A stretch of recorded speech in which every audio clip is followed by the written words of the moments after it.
go. No, I was jamming too. I was like, yeah, it was good. It was good jam. Yeah, worst producer ever. Way to go, Eric. He didn't update my intro.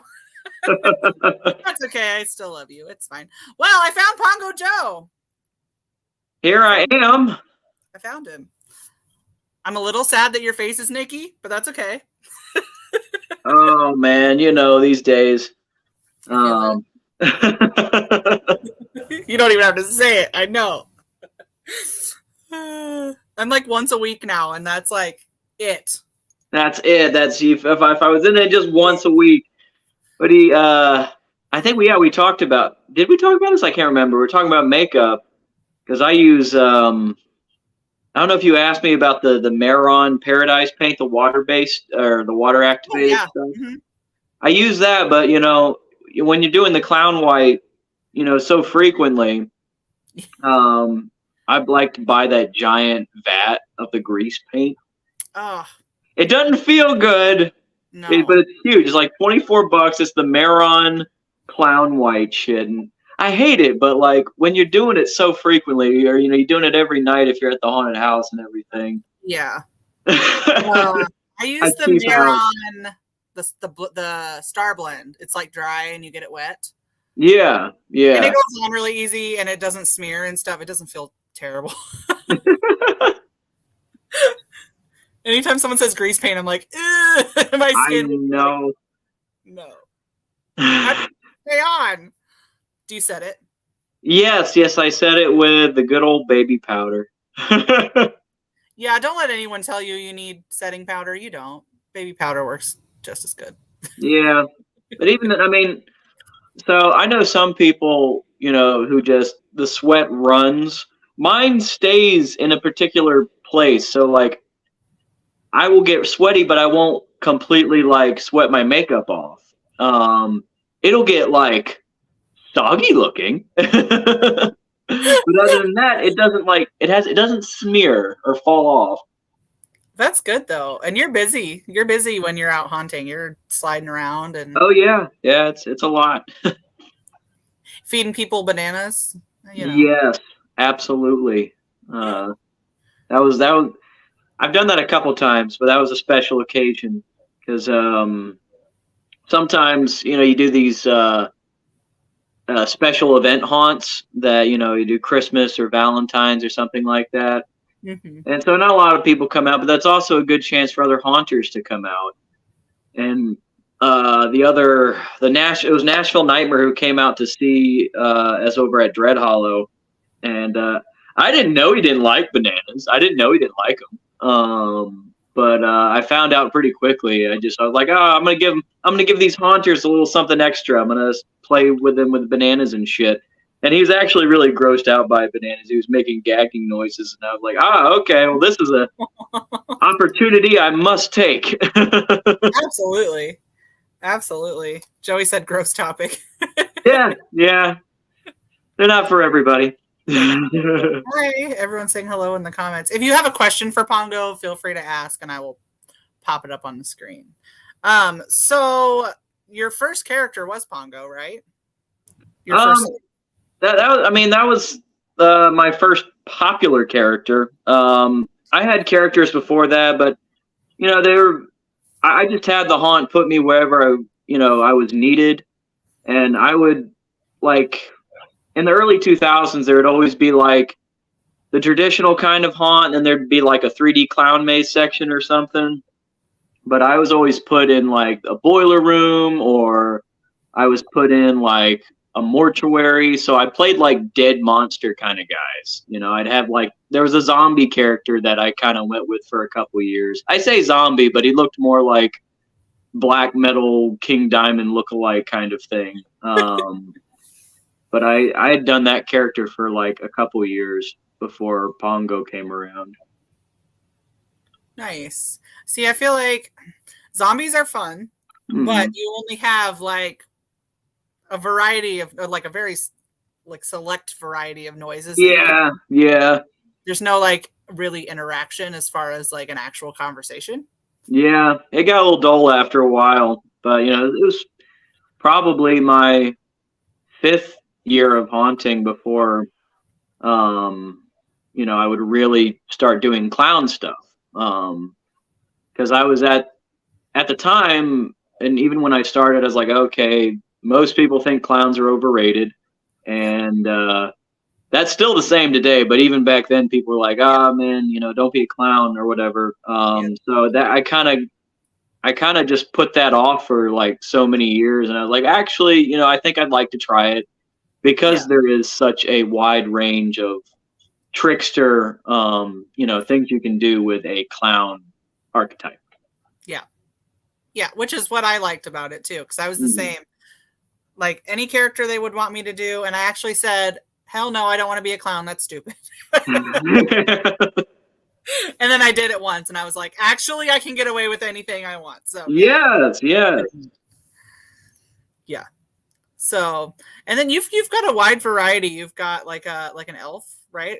Or like a vampire. It's a goblin character. Old Johnny Gobbs. I've used him a couple times for Christmas events and just what have you. He's got a few costumes now, and he was very inspired by the troll from Cat's Eye, Stephen King movie from the 80s. That makes that makes a lot of sense. And does he talk? He does more like creepy noises. He's more of I don't know, a critter than anything else. He's like something that you just like stumble upon in the woods, Yeah. I like critter type characters, as well as clown types. Weird, goblins or just mischievous things. Right? Mischievous things are the best. Yes. You also have like a really creepy guy too right now. What is his name? Yes, Mr. Nope. Nope. That is accurate. I love him so much. He is a one-of-a-kind critter that I made out of just kind of distorting the human's shape. I put these football pads on, and I wear a suit over it. And he's just got one of those creepy pasta kind of like faces. And I was like, oh, what if he had wild hair and stuff? So I got this crazy wig that goes with it. And he's kind of, I'm not saying that I'm lazy with him, but I will say that I don't have to do a whole lot or expend a whole lot of energy to scare people with him. Most times, just looking in somebody's direction, somebody will not like him. There's a follow from Mr. Nope, yeah. And we've talked about Gobs too. Gobs, yeah. And then Pongo Joe. And then we'll talk about your other character here in just a second. But yeah, Mr. Nope, I think I said nope. As soon as you said it to me, I was like, what the hell is that? Yeah, nope. He kind of looks like a character from like Courage the Cowardly Dog. Yeah. That's also kind of in that vein. I love old Cartoon Network, and I love, Courage the Cowardly Dog, and that was another way that cartoon was creepy, is how it would distort the human shape and the weird proportions. Yes. When will you be at Woods this year? So Woods of Terror, it's either going to be that second or third weekend in October. I haven't completely nailed down the date yet. You should come the first weekend of October. The first weekend. That's when I'm going. Or some people are like, oh, I just hang out there all month. Nope, I'm going to be there the first weekend. Mm-hmm. So that's it. That's the first weekend. Roosh says hi. Hello. Hi, Roosh. Hello. How's it going, Roosh? Byron, hello. Reminds me of Mr. Chuckles from X-Files. Yeah, that's another good one. Yes, that is a good one. There you go. There's another comment for you. Oh, I'll be down there the second weekend doing video again. So just FYI, sir. Okay. I love seeing you last time. That was fun. We had some fun video stuff to do together. That was cool. Video stuff is always fun. Yep. Yeah. Let's see here. Nope, we talked about him already. There we go. Tell me about this guy. I love this one. That's like my favorite. Yes, that is the Boogeyman, and that is my vampire character. That is another archetype that I shied away from, as well as the clown. And I hadn't gotten around or thought of, or even really got inspired until the last 2 years.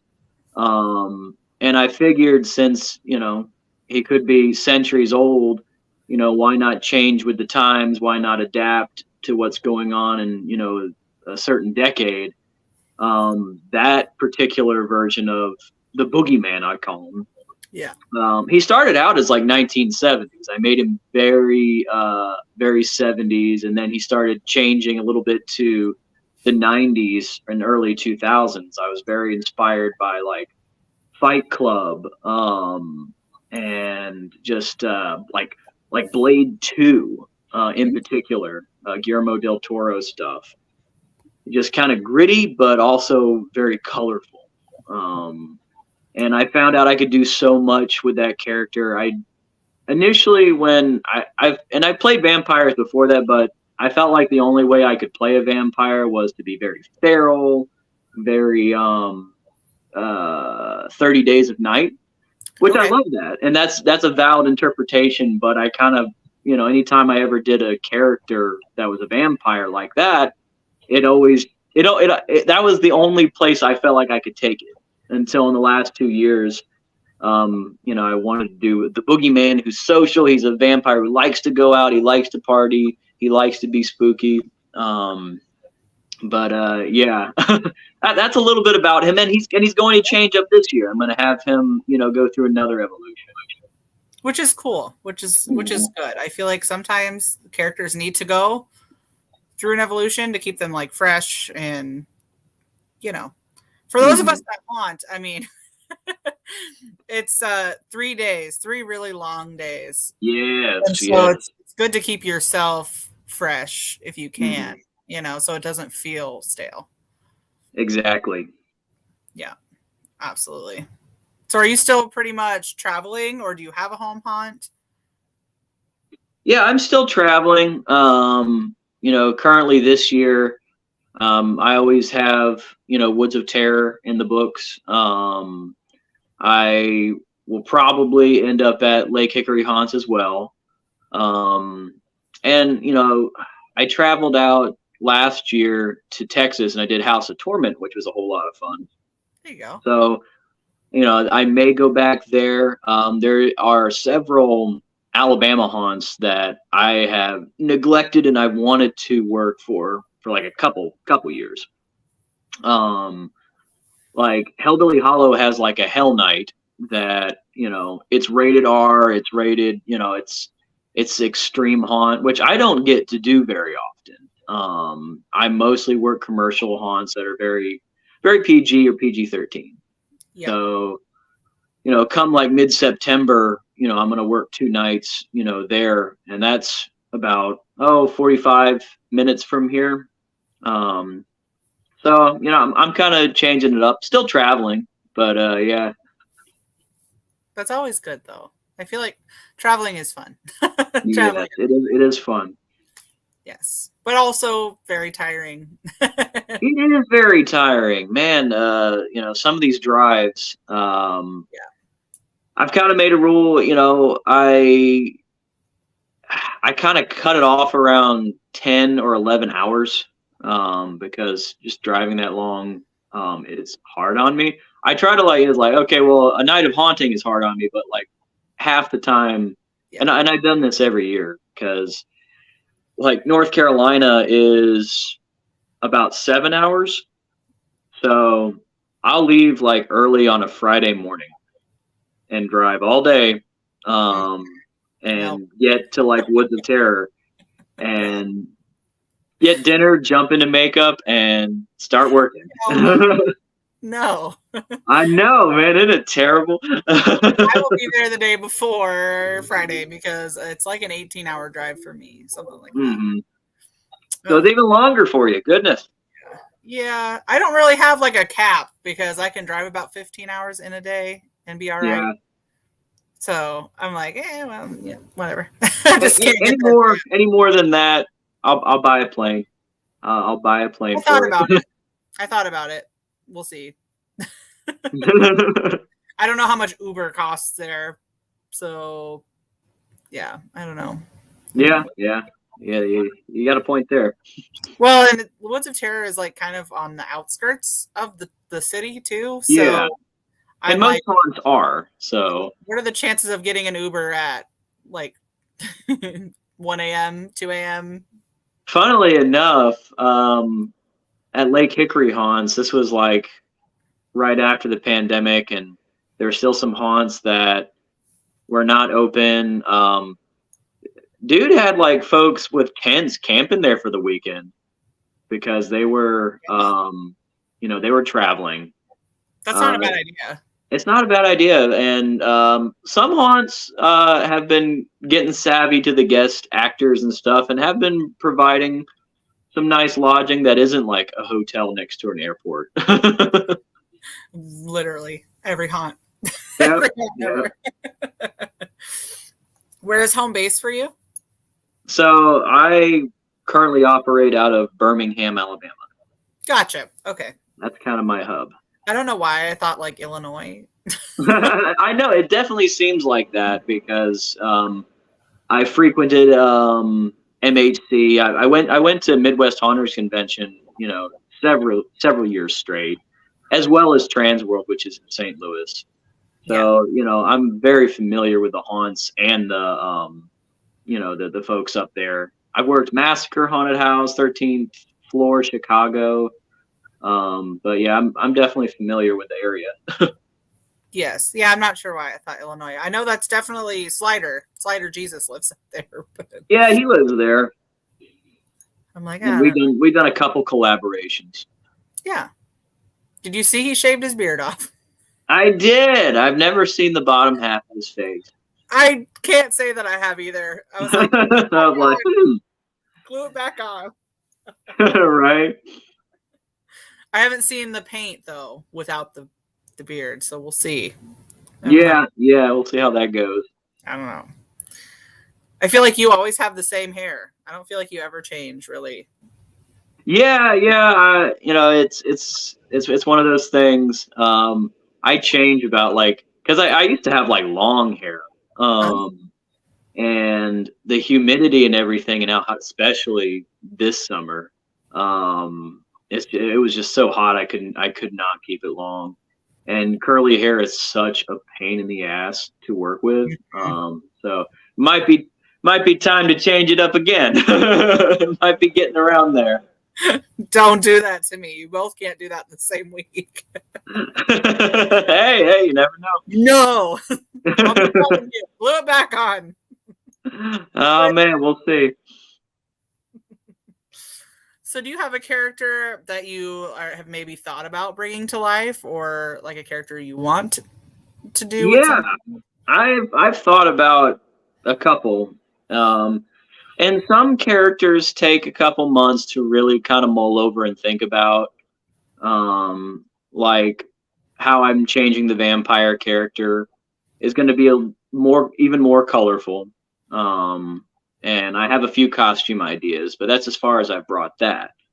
Now, I have been very curious to do a witch-like character, but not in the way that you might think at a haunt.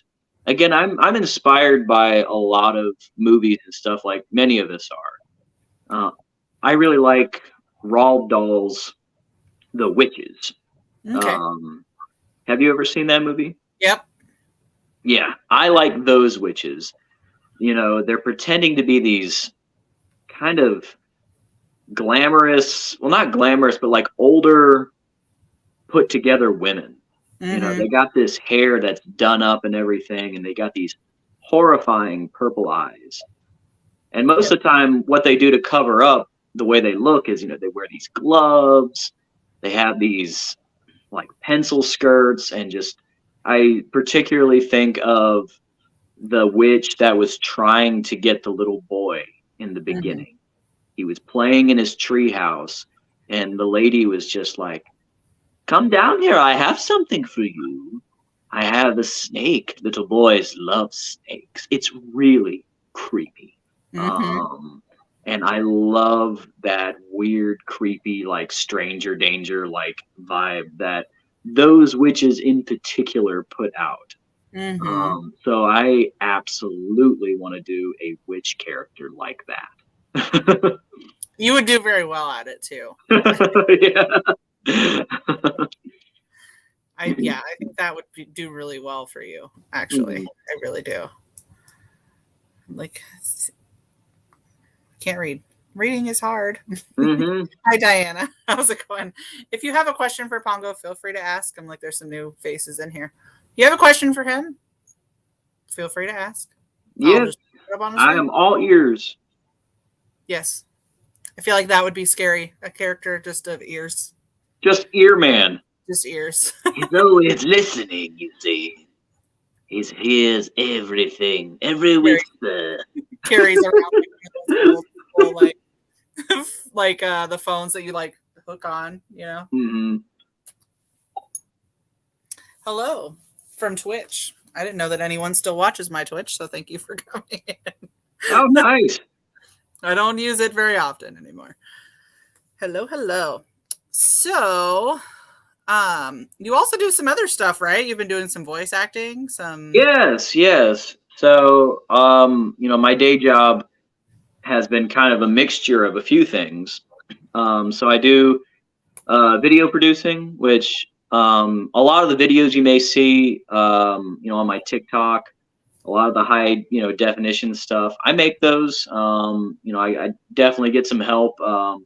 Christopher Roosh, he helped me at Woods of Terror get some of the shots that I needed. But yeah, I produce videos. Currently working at a UAB collaborative, which that's hard to explain. It is a research collaborative that makes videos, for disabled folks. So nutrition stuff, exercise videos, any of that kind of thing, as well as making promos for haunted house related stuff. Now, the voiceover thing, I'm actually sitting next to my booth. You can't really see it too well, but that's my booth. And with that, I have done voiceovers for haunted houses as well as doing audiobooks. So, I do like at least one or two audiobooks a month. That's cool. Any So kind yeah, of that's a like little bit of what I do day to day. yeah. Any specific genre for like the books or just any? Yeah, it's werewolf porn. Heck yeah. I don't know how to say it any other way. It's Werewolf romantic. erotica. It's romance. It's like McDonald's, Twilight, stuff like that. But even more so, even more so. That's Yeah. awesome. You're gonna see an uptick. Yeah, right. Yeah, yeah. You got to make a living somehow. There's no shame in it at all. No. None at all. Somebody's got to do it. Mm-hmm. Absolutely. Somebody's got to do it. And you have a nice voice, so Thank you. I appreciate that.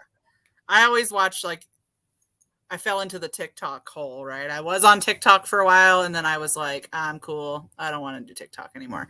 Yeah. I'm talked into coming back to TikTok, so I've been kind of, messing around on there. And every time yours pop up, it's like your voiceover ones, or like where you're talking, and I'm like, yeah, I like. Yeah. I definitely try. It's that's the thing about TikTok. It does kind of put you into a hole.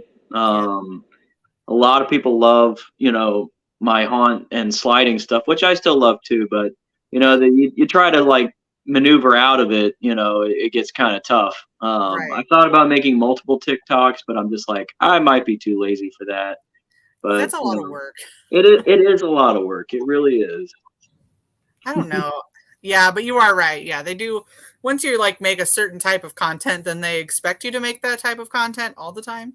Yep, all the time. And that's why I don't make anything. My knees, man, my knees. For real. I'm sure. I was gonna say, are you comfortable saying how old you are? How old are you, Pongo? I am 32. See, I feel like after 25, sliding becomes Oh yeah, yeah. It's definitely something that you think about, and Yeah. I remember learning it for the first time, and then boom, it's like some 12 years later, and I'm like, oh my god, how did I blinked, and now I'm tired, and sliding is harder these days. What the hell? But yeah, I mean, Yeah, I was told it would be. So you become the my leg guy from SpongeBob. My leg. my leg. They're gonna give you robot legs if you don't quit it. Yeah, yeah, absolutely. Yeah, yeah. I did sliding for like 2 years, and I said nope. My No, knees hurt you got out while you could. for real. I was like, nope, that's it. I said I'll just go to my sideshow stuff, and we'll do that instead. Yes, yes. It's a little less wear and tear on the body, a little different wear and tear on the body, but not. Yeah, I need my legs, so Yep, yep. yeah, I feel that. for sure. And I feel like sliders are making like a resurgence all of a sudden. Oh yeah, yeah. It blows up and then it calms down and then like Yeah. it first blew up on YouTube like 10 years ago. Yeah. And there are so many folks that, the kids these days don't even really know about anymore. There's, Art Dracula and Skidda, who were very famous sliders at Not Scary Farm out in California. And of course, some of them, like Art Dracula's, he's kind of like maneuvered over to like the podcast stuff, which I was on his podcast. So, we talked about sliding and everything. But of course, again, as you get older, you kind of have to, you have to change and kind of take care of yourself. But yeah, it definitely gets a lot of views on TikTok. When TikTok is like good about it, sometimes they're like, oh, bro, this is dangerous. You're a mental case. You can't be doing this. And then they flag you. And it kind of puts you in this awkward situation. Yep. TikTok is bipolar. Yep. Yep. So I don't know. I try not to. It used to frustrate me a lot. But, I'm kind of over it now. I'm kind of over TikTok. I'll still post, but only when I want to. And so I don't feel like I'm churning out stuff. Yep. That's me too. I'm like, and it's all trash content for me over there. That's like funny, just like, oh, I'm gonna lip sync to whatever or do a weird transition, or I don't make like that's where my trash goes. Yeah, I feel that. Podcast stuff stays on Facebook, Instagram, all that stuff. Like, when I'm bored, that's what I do. I go to TikTok. That's it. Yep. Hi, Doug. How's it going? I was like, there we go. Hello. Hello. Hello. It's like we got a couple hellos. Hello, hello. Yes, yeah. It's so how long have you been haunting then? Total.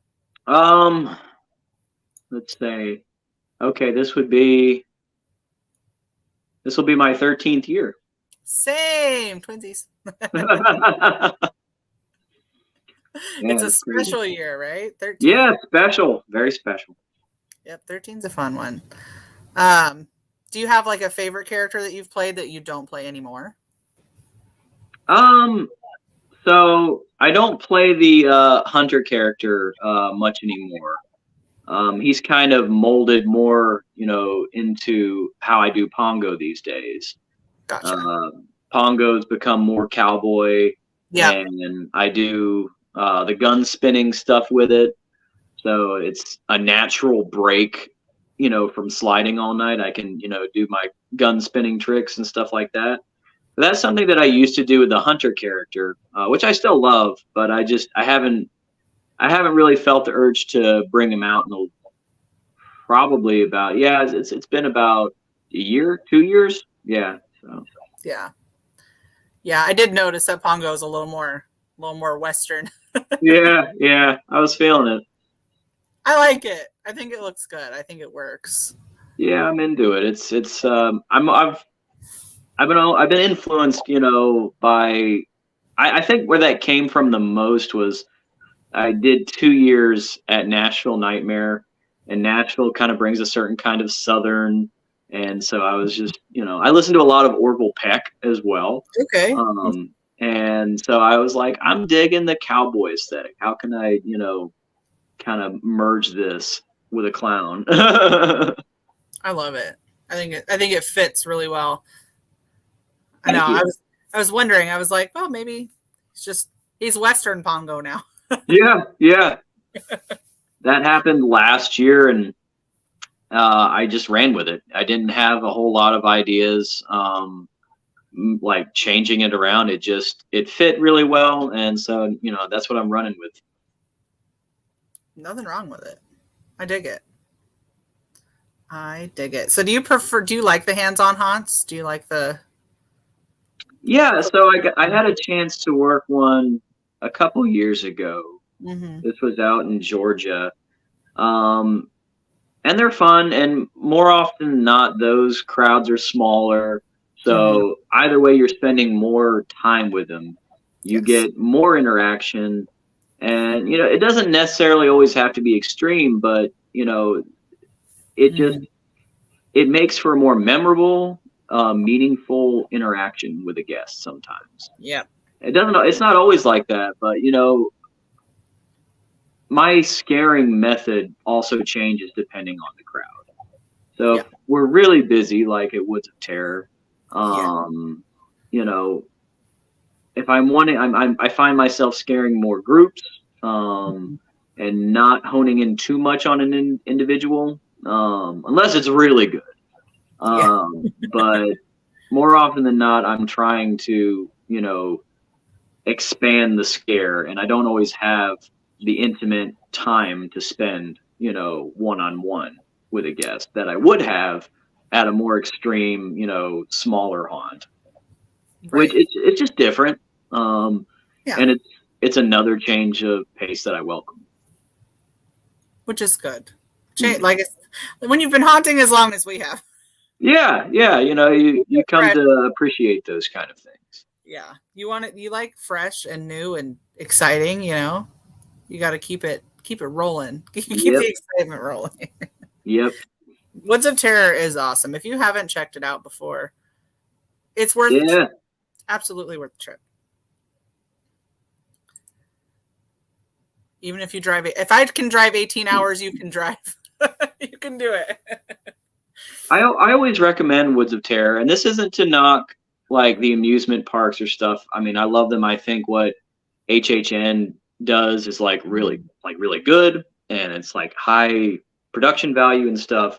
But that's not to say like, you couldn't have a big, fun time at like Woods of Terror or any other, haunt. I feel like there's this kind of weird separation sometimes.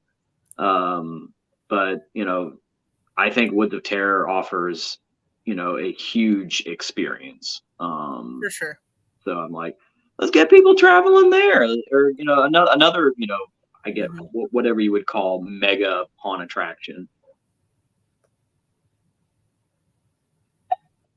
Yeah, I agree. And I like the way that they do their waiting system over at Woods of Terror as well. Yeah.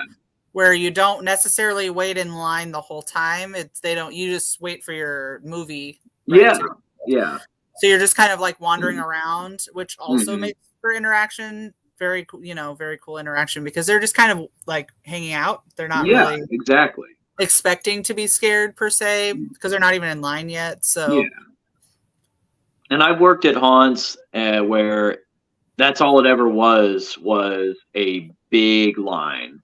Yeah. And I mean, every haunt's different. Everybody does it different. Whatever, it obviously works for them. And that kind of differentiates how like outside actors are classified.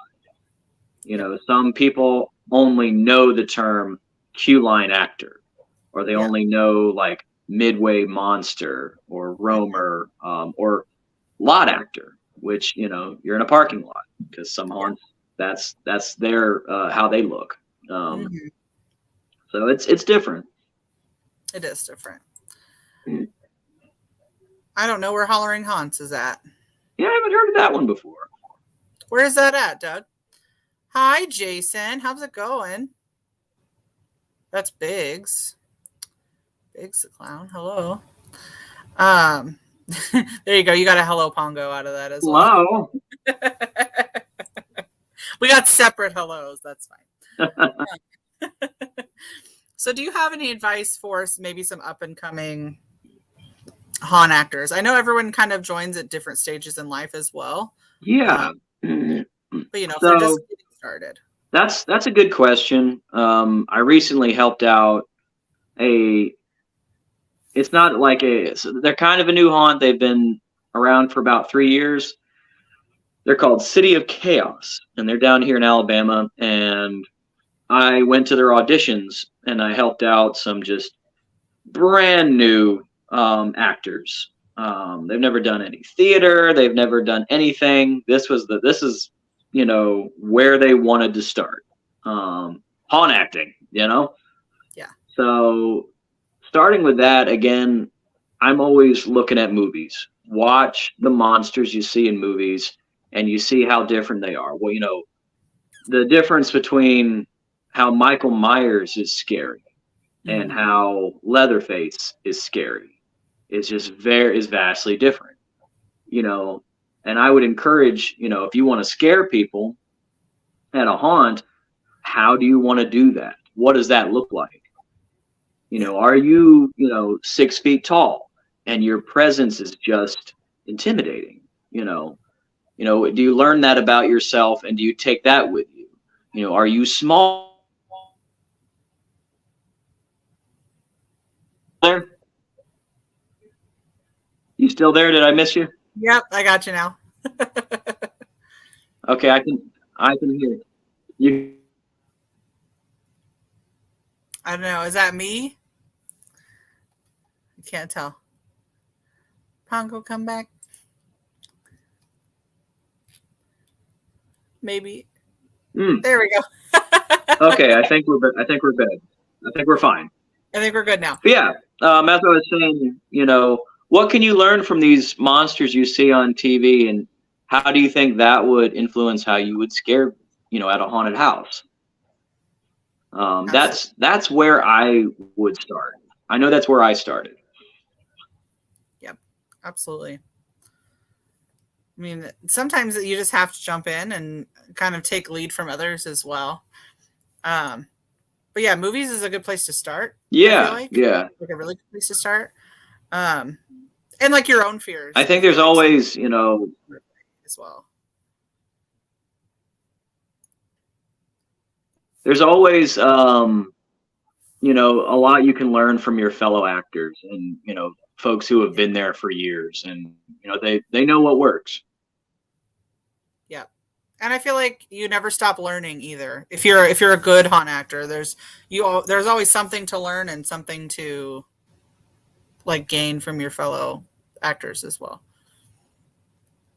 Yeah, so I learn stuff every year. Right, same.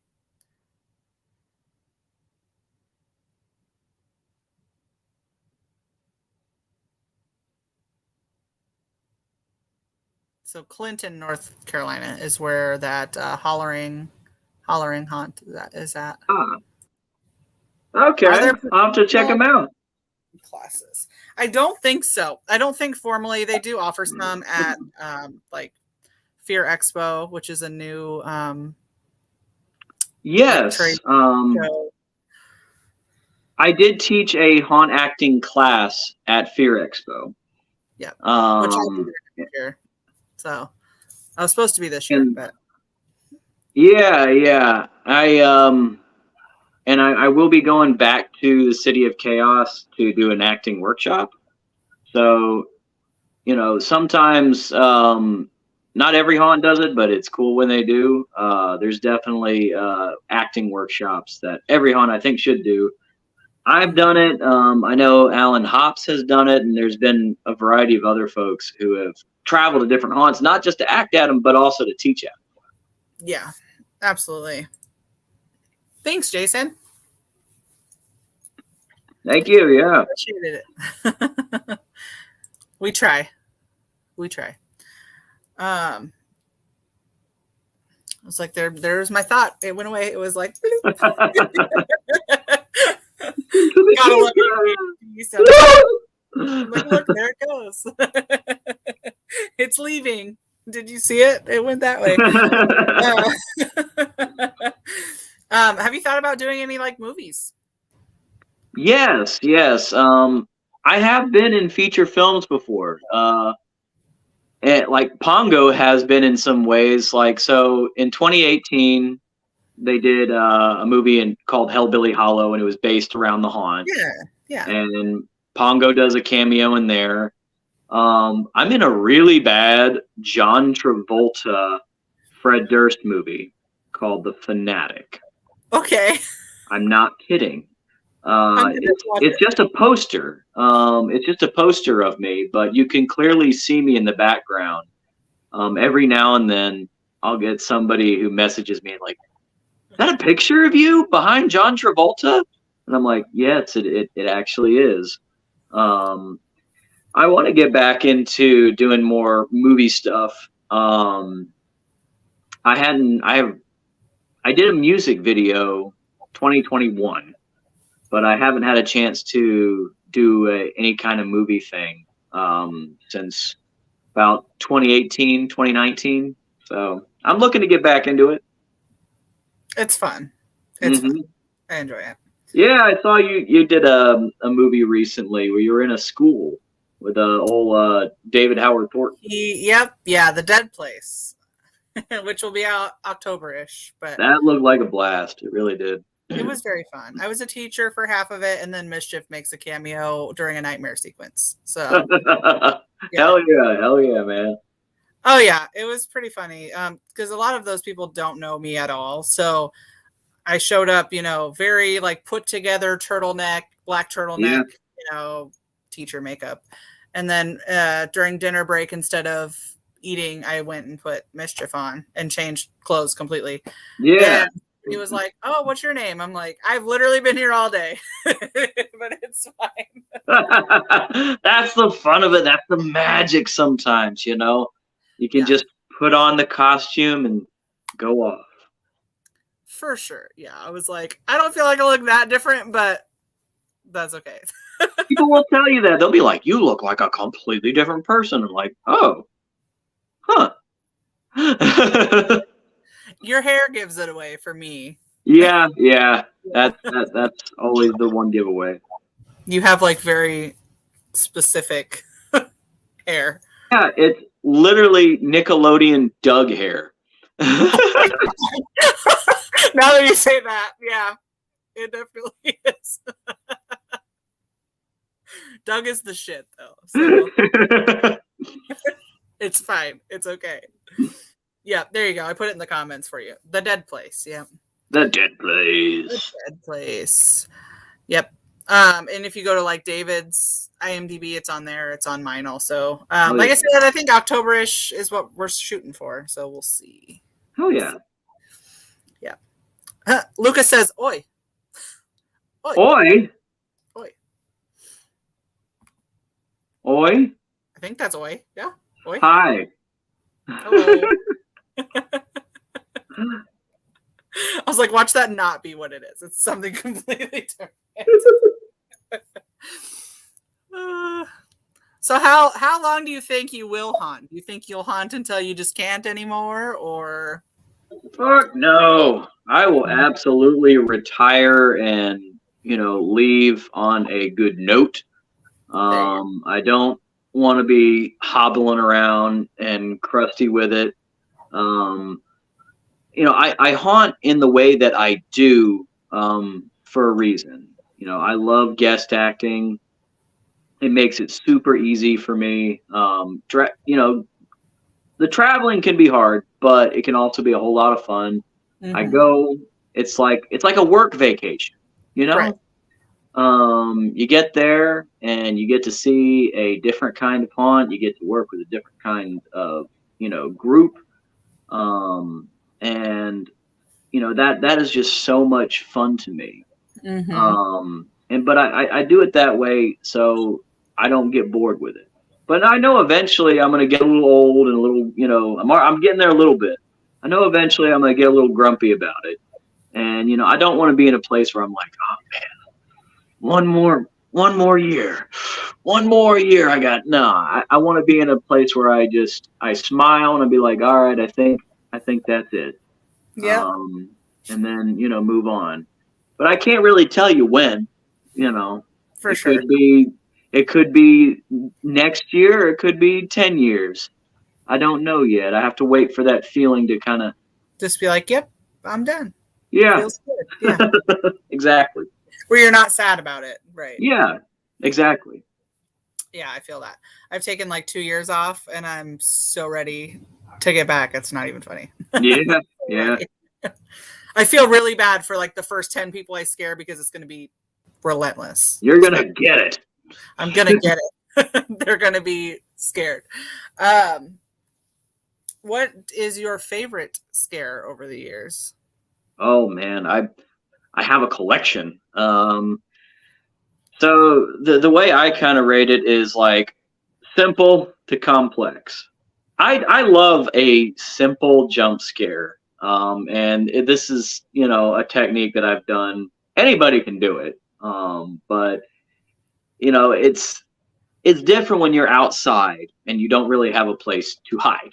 You don't have a door frame, you don't have a haunt to hide in. And more often than not, you might be in an environment that's not decorated as well as the haunt. You might be in a parking lot. So it's really rewarding to me when I can like get somebody really good. So like a simple just pop scare. And what I usually do is I smack my knee pad specifically, and it makes a crack. I make it look like I'm kicking them. And which nobody ever expects. I make it look like I'm kicking them, and I smack my knee real hard, and it makes this nasty crack, and people jump. I have a few videos of me doing it, and I swear every time I do it, it's literally the most rewarding thing. And it's as easy as, because you can't hide, you kind of got to blend in. You got to be casual about it, and then boom, all of a sudden, I have made people fling their drinks up doing that. I have made groups of like 4 or 5 people just drop doing that. And it is so dumb and silly, but effective. And that's the simple kind of scare. The complex kind of scare that I like, which I've been able to do it a couple times. I was able to do it at the Darkness and like Dark Harbor, but specifically somebody who is a slow burn, their fear slowly gets worse the closer you get to them, and the more you press that thumb down on them. Whatever that manifests as, whether you're saying creepy things into their ear, you're just having a weird conversation, and you just keep getting closer and closer, and you just see them melt. You see that fear just go into the stratosphere. Those are bar none some of my most favorite kind of scares, where you could just psychologically peel them away. And they're kind of rare. I don't get to do it all the time. But when I can do that, it is just, it's amazing. Absolutely. Those are the best. The ones you can tell you're really just under their skin. Mm-hmm. And they're just like, if you could just leave, that would be great. And you're like, no, I'm gonna stay right. Or I'll play this game with them. I especially love it when somebody is burying their head in another person's shoulder, or they're trying not to look at you. And I love telling them how much worse that makes it for them, because they've only seen a couple seconds of you. If they looked at you long enough, you would cease to be scary. But because they only have, a second's worth of an image of you, it looks worse in their head. Exactly. And toying with them like that is just, it's so much fun. That is really fun. I love getting, just like, you can just tell when you're bothering somebody. And they're like, yeah, you can tell, it. If you've got a group of 10 people in front of you, you can always tell which one is the most uncomfortable with your presence. Yeah. 100%. I like the ones that think that I can't run because I'm plus size. Those are my favorite. Where they're like, you're not going to chase me. I'm like, oh, I am. Oh, yeah. I'll show you. And God, the shock, or all the decisions you can make in the matter of seconds. It's just this weird game that you end up playing, with Yep. people. And you can't help but, what's this button do? What's that button do? And you just keep looking for more buttons to press. Yes, and I love like drunk people specifically. They're just the best. I don't. Oh yeah. I'm not really sure why. Maybe it's because they're more easily freaked out, but Well, there's just so much going on at a haunt at any given time. There's so much overstimulation. There's so much distraction. Oh, that prop looks really cool. There's so much that, any one person can't really pinpoint, and if they're hammered, that just makes it 10 times worse. right, yeah, they're like, ooh, shiny is way worse.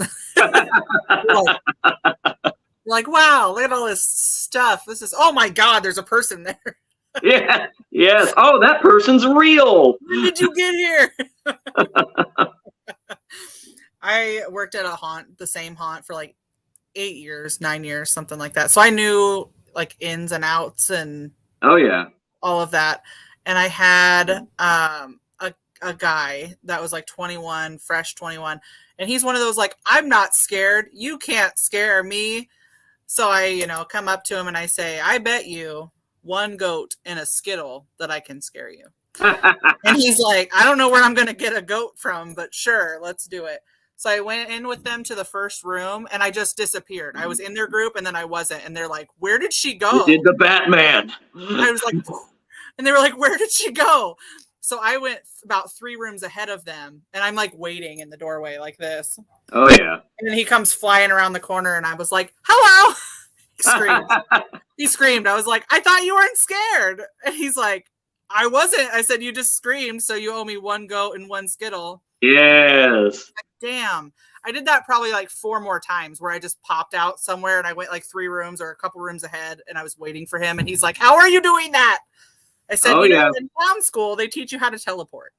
And he was like, I don't know how you're doing this. Oh, yeah. This one got jokes. I was like, it's the only thing I learned in clown school was how to teleport. I learned nothing else. and how to not make balloon animals. I had to stop doing that at my haunt. I got yelled at for doing that to children. Oh my God. I would say, what do you want? And they're like, oh, I want a dog or whatever. And I would blow it up and tie it off and hand it to them. They're like, this isn't a dog. I'm like, oh, I'm sorry. Hand it back. I'll fix it. And I'll pop it and hand it back. Instant disappointment. Fixed. Yeah. The only clown-like thing or, old kind of vaudeville like trick that I had learned was juggling. And I've only known how to juggle for the maybe past 4 years. I still can't do 4. I can do 3 of them, just to get the initial thing going. And the weird thing about juggling, it makes people friendly to you. Yeah. It makes people think you're trustworthy. Like kids will be like, "Oh, he's juggling," and it's like, well, that doesn't mean I'm your friend. And then you can throw the balls away and go booga booga booga at them, And, it was a weird discovery. That's hilarious. Yeah. I'm not sure what equals juggling to friendship, but yeah, I don't know either. Still haven't figured that one out. I get it a lot though because I'm like cute. I get cute a lot, and then when I'm not nice, they're like, "Oh, okay, you're actually like, I don't know if I should like you or if you're gonna like stab me in my sleep." I'm like, "Yeah, both." That's where I want you to be. Maybe I will, maybe I won't. Exactly. Like, you should just feel uneasy. Yeah. You're welcome, Jeff. He got a coffee cup because he subscribes to my Patreon. I can't pop up his comment for some reason. But you're welcome. You're so welcome. Anybody have any last second questions for Pongo Joe before I let him go back to his evening in the blackness that is his house? He lives in a cave. Absolutely. It's a clown cave. With a sound booth. Because you guys got to work, Mm-hmm. Man, they're just blowing up stuff outside. Gotta love the 4th. Oh yeah, it's coming up. There we go. Joe is the best slider. Oh, thank you very much. I appreciate that. His niece, thank you for that. Or what's left of them. What's left of them? They're just like thin. They're like this. That thin. They're just waiting for like a strong wind to come by and take you out. Take me out. He died doing what he loved. It's fine. Perfect. Okay, well, it is shameless plug time. So how can they find you? Where can they find you this season? Okay, yeah. So I am ramping up this year. You can find me at, Pongo_Joe, either on TikTok, Instagram. You can also find me, on Facebook, Joseph Bodkin. I'm going to be in North Carolina this year, probably going to be in Tennessee, as well as Alabama, and I will absolutely confirm those particular haunts as we get a little bit closer to the season.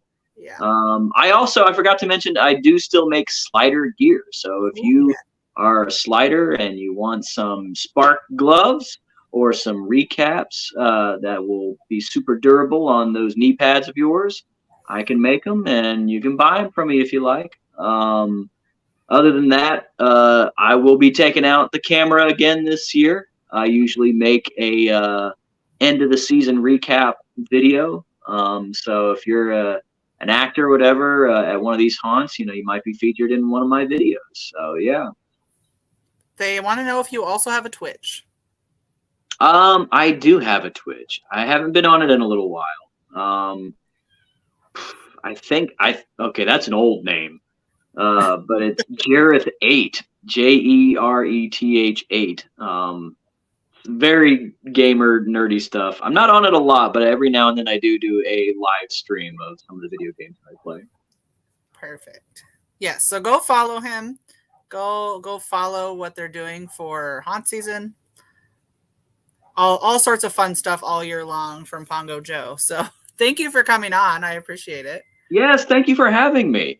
Absolutely, anytime. We'll have to do it again as we get closer. Yes. I'll get to see you in person at some point. Mm-hmm. Absolutely. We keep chasing each other. We don't ever. I know, right? It's gonna happen. It's gonna happen. It's gonna happen. Yes. But thank you for coming on, and enjoy the rest of your night. Yes. Good night. Bye.